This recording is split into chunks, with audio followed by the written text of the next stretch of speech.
What's going on, everybody? I hope you're all well. Feels like it's been forever since I've sat down in front of the camera to talk to you lot, and now that I'm here, I feel like I've got very little to say.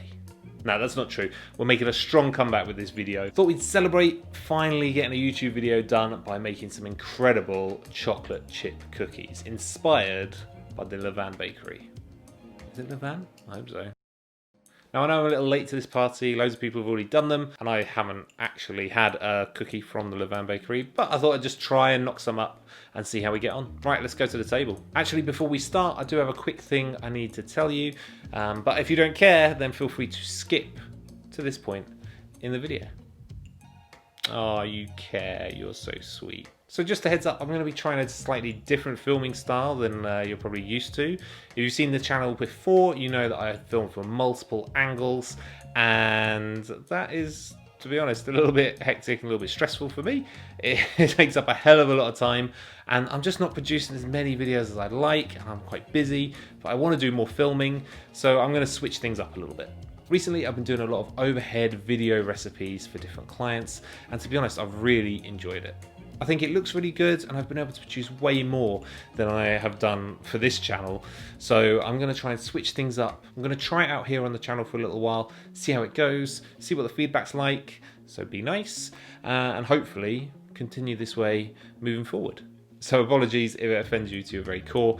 I'm busy, I'm desperate to try and get videos out, and this seems like the best solution right now. All right, now that's it. Let's go to the table.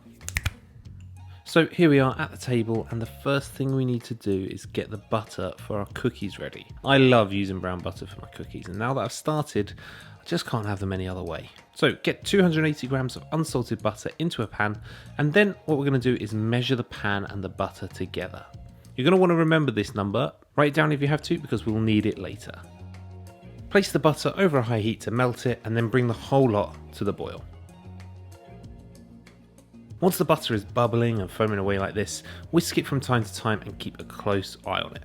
What we want to do is just caramelise the milk solids in the butter, just till they turn a rich golden brown, giving us this amazing nutty flavour. Last thing we want to do is take it too far and end up with something that's burnt and bitter.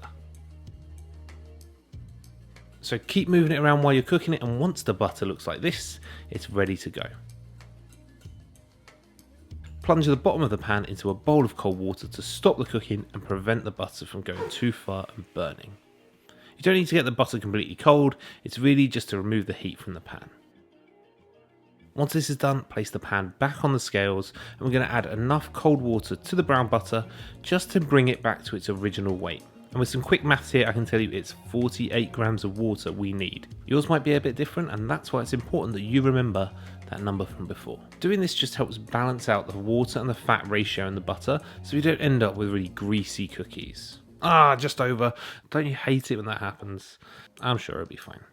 Now whisk the whole lot together, and let's get on with these cookies.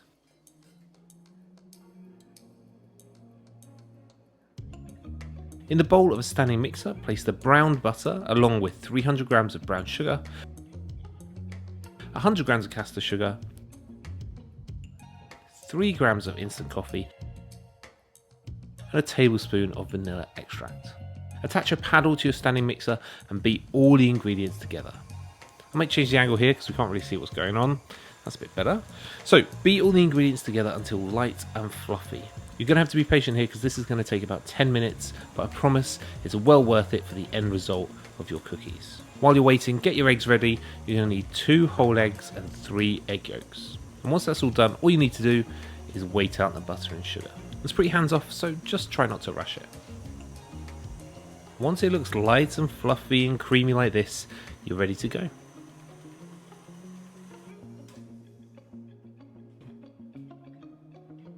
Add the eggs and the yolks to the bowl, and then beat everything together to make a smooth, homogeneous mixture. Then you're going to need 250 grams of plain flour, 250 grams of strong white flour, 10 grams of corn flour, 5 grams of baking powder, and 5 grams of table salt. To be honest, at this stage I have no idea which flour is which, but I like to use a mixture of strong and plain just to give my cookies a little chewiness. Not too much, just a little. But if you only have one type of flour, just use that. I have no doubt it'll be fine. So add all the dry ingredients to the bowl and then mix just enough to bring everything together. You don't want to overwork this mix, so we're aiming to have some little patchy, floury areas in the dough, just like this. This is the best way to go. Now comes the most important part, the chocolate. I use a half and half mixture of chocolate chips and hand cut chocolate chunks, as I think it gives the cookies a really nice distribution of chocolate, and I just love hitting that part of the cookie which has a really rich vein of chocolate running through it, and those chocolate chunks help provide that. I'm using 225 grams of chocolate chips and 225 grams of chopped chocolate, but this is just a guide. Don't let any recipe tell you how much chocolate you should add to your cookies. You measure that shit out with your heart. Once it's ready, add that chocolate to the cookie dough and then mix everything together until the chocolate and the dough are completely combined.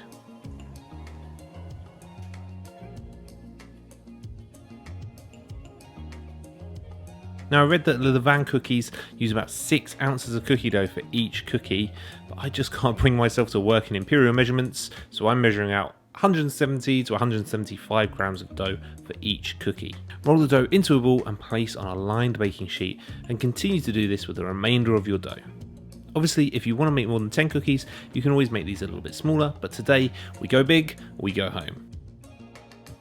Stick these cookie dough balls into the fridge for an hour to firm up. After an hour, remove the dough from the fridge and reshape each one into a firm ball. Place onto a lined baking sheet with enough space between them to allow for spreading. Then place them into the oven at 220 degrees for 10 to 12 minutes until just cooked and golden brown. I like my cookies chewy, so I have them a little underdone in the centre, which I think is the best way to go. But if you like them a little bit crisper, then you can always cook the cookies a little bit longer. And that's it, incredible, delicious, giant chocolate chip cookies. Leave them to cool for as long as you can bear it. But let's be honest, is there anything better than freshly baked, gooey chocolate chip cookies? I think I'd risk burning my mouth for one of these.